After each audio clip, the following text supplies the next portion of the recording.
This week I wasn't planning to record something heavy, but I noticed something about pressure, pace, and how hard it can be to let ourselves slow down without feeling like we're failing. I watch a lot of reality TV, and what always strikes me is how often people get in trouble, not because they're bad, but because they don't know how to slow down or stop performing. So everything becomes reactive, everything escalates. And then I realized I do versions of that too, just quieter. First of all, welcome back to the podcast. Happy New Year. I hope you all had a very safe and sound holiday season. I hope your celebrations were everything you wanted them to be. And if they weren't, I hope you're okay. Listen, I know that holiday season can be a rough time of year. And as such, that's what got me being so, I guess, pensive, thoughtful, and self-reflective. I have a tendency to do that around my birthday and around New Year's anyway, even though I'm not a resolution girl. But it got me thinking about just the pressure we put on ourselves to stay busy, to stay on track, to do everything right. I spent a lot of years having a relatively predictable but incredibly full and busy schedule. I had my kids in school. I tried to be involved. I tried to attend their sporting events, all while still trying to run my own freight brokerage and support my husband, who was an over-the-road long-distance driver. So it wasn't an easy time, but there was structure. And so I didn't have time to think about how overwhelmed I was or that I didn't really feel like doing this or that today. I just kind of did it. And as those demands on my life and on my time went away one by one, I started to realize that was how I rewarded myself and sometimes even found value in myself. How much I could get done. Was the house clean and dinner done and the kids fed and bathed all before my husband got home? Because if so, then wow, what a win. If I didn't get all three of them done and just two, well, it wasn't as great of a day as I would have liked it to be. But then when you think about it in that context, you realize that you're equating your value to the people you love and as a human being in this world to what you can do and what you can give. And that is not necessarily sustainable, nor is it really easy to undo once that time passes.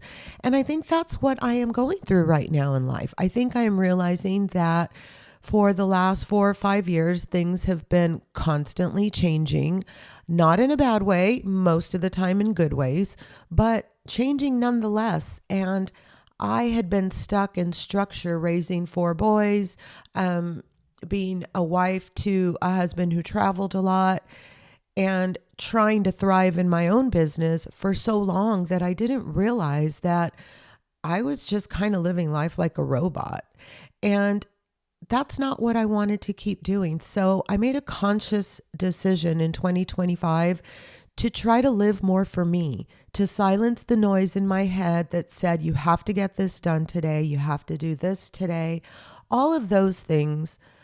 I just gave myself permission to not be perfect and to not measure my value as a human or in the life of those that I love by what I could do or what I could give them or how valuable I was to their daily existence. That's just not it, you guys. It's not sustainable. And I knew that I always wanted to be the girl that tried to get most things right, but I have a little rebellious side. And the other day I was talking to my friend and I said, I'm a rule follower and I color inside the lines.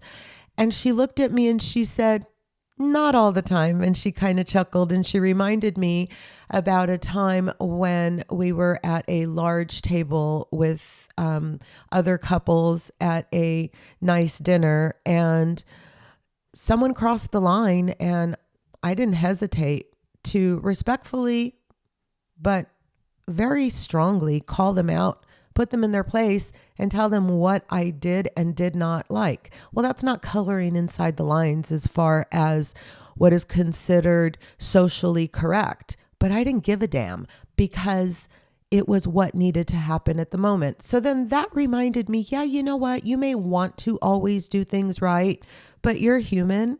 And sometimes you seek justice and not righteousness. And that's what happened in that case. But, I just thought that that was really cool. And it made me realize that my friend has more insight to who I am than I thought she did. And I kind of love that. All of a sudden, there comes a time in your life. Maybe it's because you're going too hard playing sports. Maybe it's because you've just had a baby. Maybe it's because your body is asking you to slow down because you're aging.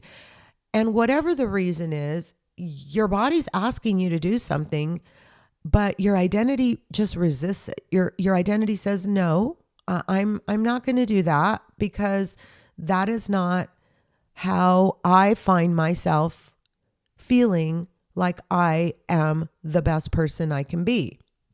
Well, that's bullshit. I'm just going to say it straight out. It's bullshit. And here's why. Sometimes what our body is telling us is not what our body is telling us. It's what our mind is telling us that we think we should be doing. And it is in complete contradiction with what our body is telling us. Let me tell you a quick story. I had a conversation with my health and fitness coach, and we had a talk about how I was making excuses for not getting out and exercising. And I just needed to stop allowing myself to have the conversation in my head that eventually led to my talking myself out of either doing my walk or going to the gym or both or neither. And honestly, I just had to stop giving myself that permission.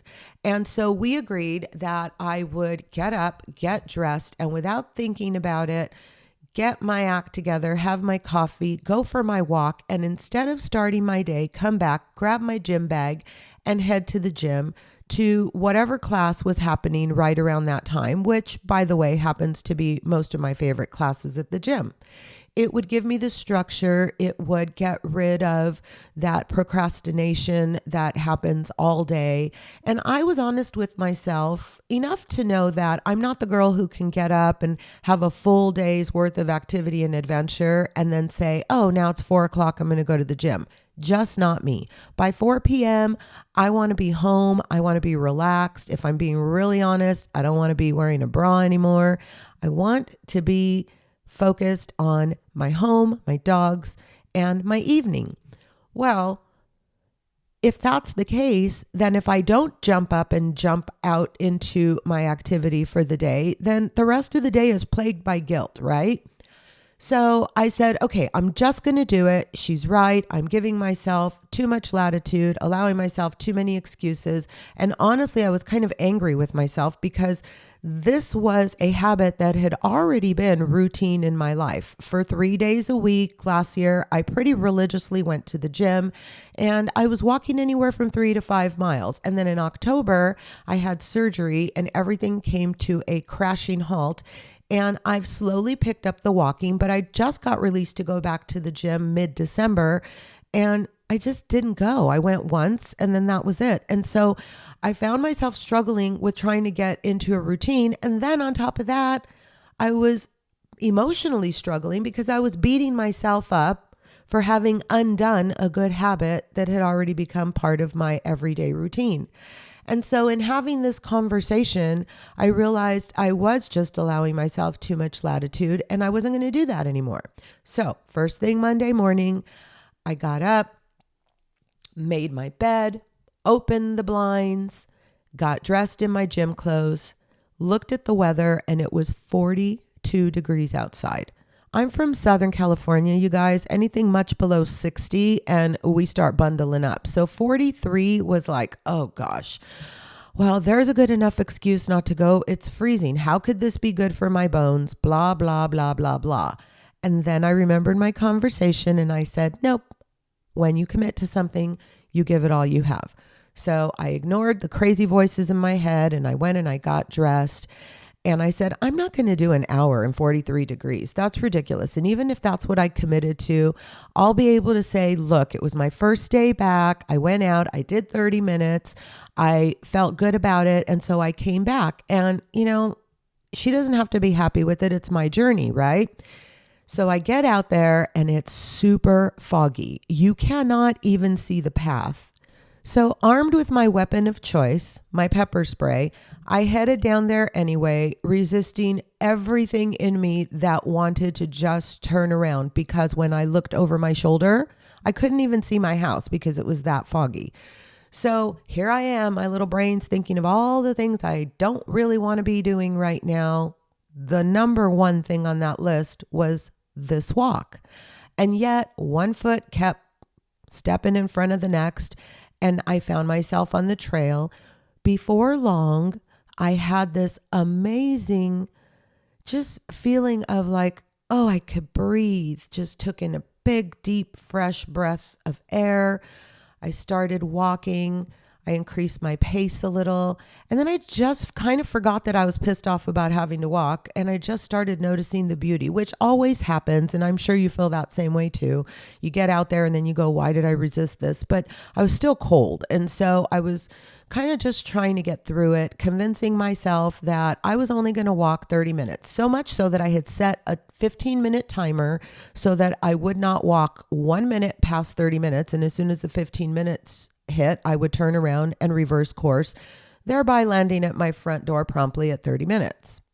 Well, the timer went off after 15 minutes and I was approaching this place on my walk where I really like the view and I really enjoy that moment in my morning. And so I thought, you know what, I'm just going to walk a little bit further. And I hit repeat on my timer.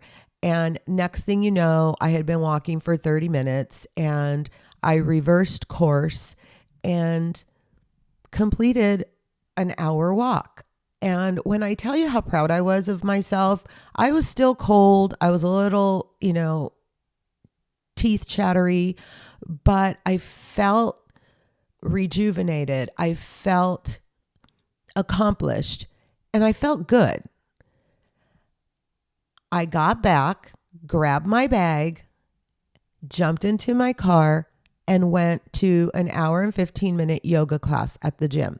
So I see Susie at the gym, and first thing she says is, oh my gosh, it's so good to see you. And I said, yeah, I've been gone for a while. I had surgery and now I'm back. And she said, I thought I remembered you saying that, so I didn't worry that you had given up on yourself, but I did miss you and I'm so glad you're back. And that just felt nice, to be recognized as someone who was a regular, and to be told that she knew I hadn't given up on myself gave me that moment of confidence that I didn't know I needed at that time. But nonetheless, I went through the yoga class. I had a really, really tough time doing some of the things because I wasn't as limber as I had been from not going consistently, obviously. But I got through the class and I felt super accomplished. Went on to my, grocery store specialty run that I do to get all of my organic, this, that, and the next. And then I came home and I started my day and I remember thinking, gosh, it's almost noon. And my first thought was, half of your day is gone. And so right immediately following that, my second thought was, wow, you've gotten a lot accomplished in the first half of the day you've been awake. And so only great things could come from here. And I came back and I had what ended up being a relatively successful and accomplished day. However, right around 1:30, I started feeling this pain in my hip. And I noticed every time I stood up, it hurt. When I walked, it felt like my hip was rubbing bone on bone. And it was just my right hip. And it was getting a little bit more bothersome as the day progressed. And that's when I realized that my body was asking me to slow down, and my need to make sure that I was being a good student and keeping my word was overriding me listening to what my body was trying to tell me. My hip was saying, you did good, but that might have been a little much for one day. And I was already planning my next class and my next walk. Well, somebody told me, I think you need to listen to your body. And I took a step back and I realized I'm not listening to myself. And that is not what this is supposed to be all about. So yesterday, Tuesday, I got up with this overwhelming sense of guilt because I was still in a good amount of pain and I knew that I wasn't going to be able to keep my promise to myself, but also to my health and fitness coach and my trainer. And so I got up and the first thing I did was look for alternatives because I knew I wasn't going to be able to do a total body fitness class. There was nothing that really worked. And then I settled on, you know what? I'm going to be kind to my body. I'm going to go out there and walk for 15 to 20 minutes, no more, less if I start to feel pain while I'm walking. And I'm just going to be okay with that. And as soon as I gave myself that permission, it was fine. I went on my walk. I walked for a total of 22 minutes. I got back. I didn't feel worse with regards to the pain. But I knew that I couldn't grab my gym bag and head into a gym class. It just wasn't going to happen.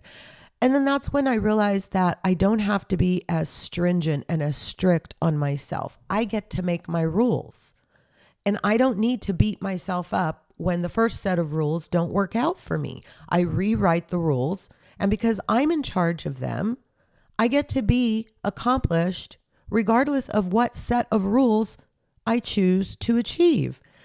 And it was kind of an aha moment for me. And it made me feel really good about the fact that I had pivoted, still handled things the way I wanted to, and everything was just fine. I didn't blow the whole thing out of the water. I didn't let myself or my health and fitness coach down. I just listened to what my body was telling me and put the intense return to training on hold for another couple of days. So that worked out well for me. And honestly, it just led me to realize that our mental load comes from proving productivity to ourselves sometimes. And sometimes we need to ease that load by allowing ourselves to shift that level of productivity to something that's more tangible and realistic for how life is lifing for us at that moment. And it was kind of eye-opening and refreshing to realize that I had reached that conclusion. We don't always have to have the bandwidth that we're not capable of. We do not need to constantly be auditioning. And when I tell you, once you come to that conclusion, the relief of not needing to feel like you're auditioning in your work, in your friendships, in your life at all, it's such a relief. It truly is a relief.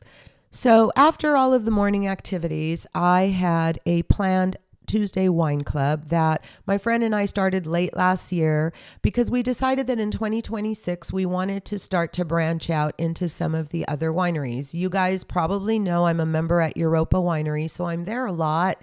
And, because you get a couple of free glasses of wine, there's no reason not to go there. But I realized that I had this cool passport, compliments of Temecula passport, shout out you guys, thank you, that had all of the wineries listed. And I wasn't working on filling those out. And so by extension, I was tasting the same wines over and over and over. And we had an entire valley full of wineries for me to explore. So I got to talking with my friend and we said, hey, let's start our own little Tuesday wine club.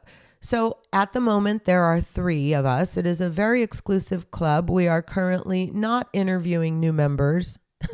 I'm just kidding. But anyway, we're keeping it exclusive for now for a good reason. We want to be able to be flexible and we want to be able to have deep, meaningful, nice, open, real honest conversations without worrying about what company we're in. So for now, the 3 of us feels good. It feels safe. And that's what we're doing. Well, yesterday, only 2 of us were able to attend and we went to Robert Renzoni Winery, which is in Temecula Wine Valley, but in particular on the Di Portola wine trail. And it was the first time in a long time I had even been up that way. and I forgot how gorgeous it was over there. And when I tell you the view from Robert Renzoni, gorgeous. I am going to cover my experience at Robert Renzoni, my meeting with the poorer, the fun new friend that my friend and I made, and all of those things in a future podcast. But what I wanted to tell you about yesterday in particular was that with my newfound sense of, I don't want to say wokeness because that's such a 2025 overused word, but clarity. Let's go with clarity. I realized that some of these friendships are just really genuine friendships that are natural. They don't need to be overworked. And those that require too much effort aren't real friendships anyway. So I feel good letting them stay in 2025. And by the way, the notion of just living my life and not auditioning through it, it just gave me this huge sense of relief when I didn't even realize that that's what I was doing at times. Sometimes I was just trying to audition to see where I fit in people's lives. And then when I did not get the role that I thought I deserved or that I thought I had, I was hurt and disappointed. But you guys, that's on me. That is on me. And that was one of the takeaways that I had from all of the work I've done, just being okay being with myself in 2025. So I'm really excited actually to bring all of that forward with me to 2026. I'm excited to share my adventures at the wineries, to talk to you about my health and wellness journey, the wins and the setbacks, and also to continue to explore this newfound era that I am in my life with grace, with harmony, and with self-kindness, because that's what we are really struggling with these days in our society. I think that our self-talk is loud and noisy. And if you listen to some of the things you say to yourself, you would never say those things to people that you love, even to people that you don't love. So why do we fill our own head with such negativity? I made a conscious effort to change that self-talk in 2025, and it has served me beautifully. My life is leaps and bounds better than it was last year at this time, and I'm grateful for that. And so I just wanted to say in closing that if you're in a season where slowing down feels uncomfortable or even scary, you're not alone. I feel that sometimes too. And sometimes the hardest work is not doing more, but just letting yourself be where you are. I really hope you enjoyed the podcast. I'm glad you spent this time with me today. We'll be back very soon with a whole lot more. But for now, I would just like to say thank you for joining me. I hope you'll be here because I'll be here living on the verge.